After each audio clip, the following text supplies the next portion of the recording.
ನಾನು ಇವತ್ತು ಬೂತಾಯಿ ಫಿಶನ್ನು ಫ್ರೈ ಮಾಡುವ ವಿಧಾನವನ್ನು ತೋರಿಸುತ್ತಿದ್ದೇನೆ. ಸಾಡಿನ್ ಫಿಶ್ ಅಂತ ಹೇಳ್ತಾರೆ ಇದಕ್ಕೆ. ಬೇಕಾಗುವ ಸಾಮಗ್ರಿಗಳು: ಸ್ವಲ್ಪ ಕೊತ್ತಂಬರಿ, 8 ಬ್ಯಾಡಗಿ ಮೆಣಸು, 1 ಶುಂಠಿ, ಮತ್ತು 5 ಗಾರ್ಲಿಕ್, ಬೆಳ್ಳುಳ್ಳಿ, ಕರಿ ಲೀವ್ಸು, ಮತ್ತು 2 ಮೆಣಸು. ಮತ್ತು ನಾನು ಇದು ರೈಸನ್ನು ತೊಗೊಂಡಿದ್ದೇನೆ 2 ಸ್ಪೂನು, ಸ್ವಲ್ಪ ಪೆಪ್ಪರ್ ಮತ್ತು ಸ್ವಲ್ಪ ಜೀರವನ್ನು ತೊಗೊಂಡಿದ್ದೇನೆ. ಈಗ ಇದನ್ನೆಲ್ಲ ಮಿಕ್ಸಿ ಜಾರಿನೊಳಗೆ ಹಾಕುವ. ಈಗ ನಾನು 2 ಸ್ಪೂನ್ ಹಳದಿ ಪೌಡರು, 1 ಲಿಂಬೆ ಗಾತ್ರದಷ್ಟು ಹುಳಿಯನ್ನು ಹಾಕ್ತಿದ್ದೇನೆ, ಮತ್ತು 2 ಸ್ಪೂನು ಉಪ್ಪು, ಮತ್ತು ಸ್ವಲ್ಪ ಎಣ್ಣೆ, 2 ಗ್ಲಾಸಷ್ಟು ನೀರು ಹಾಕ್ತಿದ್ದೇನೆ. ಮಿಕ್ಸಿ ಜಾರಿನಲ್ಲಿ ಹಾಕಿ ಬ್ಲೆಂಡ್ ಮಾಡ್ತಿದ್ದೇನೆ. ಮತ್ತು ಬ್ಲೆಂಡ್ ಆದ ನಂತರ ಮಸಾಲವನ್ನು ಫಿಶಿಗೆ ಹಾಕ್ತಾ ಇದ್ದೇನೆ.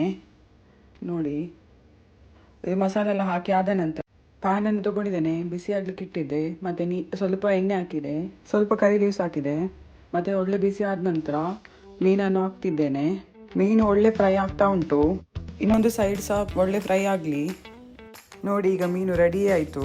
ಸ್ವಲ್ಪ ಲೆಮನ್, ಕರಿ ಲೀವ್ಸ್ ಎಲ್ಲ ಹಾಕಿದೆ. ಈ ರೆಸಿಪಿಯನ್ನು ನೀವು ಒಮ್ಮೆ ಟ್ರೈ ಮಾಡಿ ಮತ್ತು ನನಗೆ ಹೇಳಿ ಹೇಗೆ ಆಯ್ತಂತ.